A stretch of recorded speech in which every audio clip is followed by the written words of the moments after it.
Fort city of Delhi. Fort city of Delhi বলা হয় জাহান পানাহাকে। এটি তৈরি করেছিলেন মোহাম্মদ বিন তুগলক।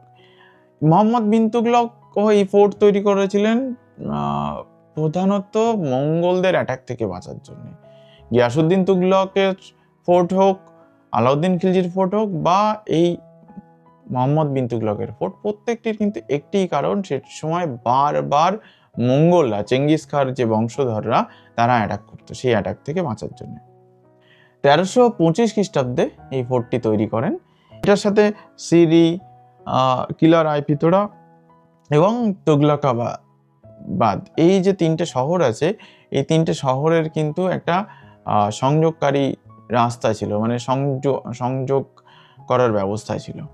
এই নিয়ে তিনি একটা ভাবনা ভেবেছিলেন, বড় একটা শহর বানাবেন, যার মধ্যে যে ফোর্টটা থাকবে দক্ষিণ দিকে, সেই ফোর্টটার নাম হচ্ছে আদিলাবাদ ফোর্ট। সেটা তিনি বানিয়েছিলেন। কিন্তু সমস্যাটা হচ্ছে যে মোহাম্মদ বিন তুগলক অস্থির চিত্র, তিনি কি করলেন, কিছুদিন পরে এখান থেকে চলে গেলেন সাউথে, দৌলতাবাদ।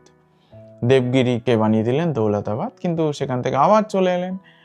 তো যাই হোক না কেন, এই অংশটিতে তিনি ছিলেন, এখানে তার সাম্রাজ্য ছিল। কিন্তু পরবর্তীকালে বিভিন্ন সমস্যার জন্য এই শহরটাও আস্তে আস্তে ছেড়ে দিতে হয়, বা এখানে লোক থাকা বন্ধ করে দিতে হয়। প্রত্যেকটা শহরের কারণ ছিল, জলের সমস্যা ছিল, কোনো ক্ষেত্রে মঙ্গলদের অ্যাটাক ছিল, এইগুলো এক একটা পয়েন্ট ছিল।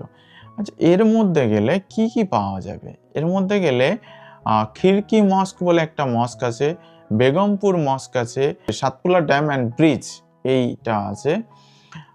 মানে এটা হচ্ছে এই শহরে জল দেওয়ার জন্য ব্যবহার হতো।